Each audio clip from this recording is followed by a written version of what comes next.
Assalamualaikum warahmatullahi wabarakatuh. Salam, Om Swastiastu, Namo Buddhaya, salam kebajikan, salam sejahtera bagi kita semua. Halo semuanya, perkenalkan nama saya Aditya Pratama.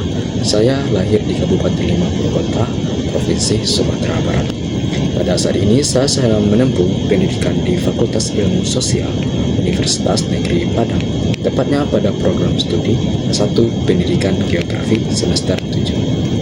Pada waktu belakangan ini, bencana alam hidrometeorologi telah melanda wilayah di Sumatera, terutama di wilayah Aceh, Sumatera Utara, dan Sumatera Barat. Mengapa hal ini bisa terjadi? Apakah memang faktor iklim atau faktor manusia itu sendiri? Ayo mari kita sama-sama bahas lebih dalam. Hujan deras disertai cuaca ekstrim mulai mengguyur di wilayah Aceh, Sumatera Utara, Sumatera Barat sejak 25 November 2025. Menurut pemantauan BMKG, penyebab cuaca ekstrim termasuk berkembangnya sistem siklon tropis dan bibit siklon di sekitar Selat Melaka dan Laut Sulu memicu hujan lebat dan angin kencang di sejumlah wilayah Sumatera. Namun, jika kita hanya menyalahkan faktor alam, rasanya kurang adil dan kurang lengkap. Karena pada kenyataannya, manusia juga memiliki peran besar dalam memperparah dampak bencana hidrometeorologi yang terjadi pada asalnya. Alih fungsi lahan secara masif seperti penebangan hutan di daerah hulu, pembukaan lahan tanpa memperhatikan keindahan lingkungan, serta pembangunan permukiman di kawasan rawan banjir telah mengurangi kemampuan alam dalam menyerap air hujan. Akibatnya apa? Akibatnya ketika hujan deras turun, air tidak lagi terserap dengan baik, melainkan langsung mengalir ke permukaan dan menyebabkan banjir serta longsor. Selain itu, sistem drainase yang kurang optimal, kebiasaan membuang sampah sembarangan, dan minimnya kesadaran masyarakat terhadap lingkungan juga memperburuk kondisi.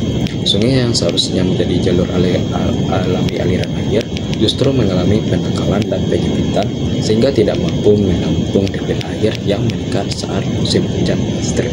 Sebagai mahasiswa pendidikan geografi, saya memandang bahwa bencana bukan hanya persoalan alam, tetapi juga persoalan perilaku manusia dan tata kelola ruang.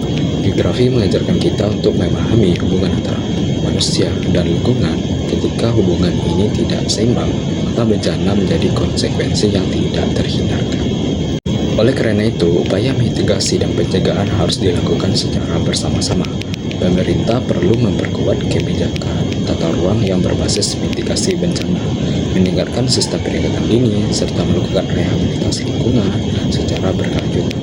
Di sisi lain, masyarakat juga harus mulai dari hal sederhana seperti menjaga kebersihan lingkungan, tidak merusak hutan, serta meningkatkan literasi bencana. Bencana hidrometeorologi yang terjadi di Aceh, Sumatera Utara, dan Sumatera Barat seharusnya menjadi peringatan bagi kita semua bahwa perubahan iklim adalah nyata dan dampaknya semakin terasa. Namun, kita masih memiliki kesempatan untuk mengurangi risikonya jika mau belajar, peduli, dan bertindak sejak sekarang. Bencana hidrometeorologi yang terjadi di Aceh, Sumatera Utara, dan Sumatera Barat seharusnya menjadi peringatan bagi kita semua bahwa perubahan iklim adalah nyata dan dampaknya semakin terasa. Namun, kita masih memiliki kesempatan untuk mengurangi risikonya jika mau belajar, peduli, dan bertindak sejak sekarang. Sebagai penutup, saya ingin mengajak kita semua untuk tidak hanya menjadi penonton saat bencana terjadi, tetapi menjadi bagian dari solusi, karena menjaga lingkungan bukan hanya tanggung jawab pemerintah atau ahli, melainkan tanggung jawab kita bersama sebagai manusia yang hidup dan bergantung pada alam.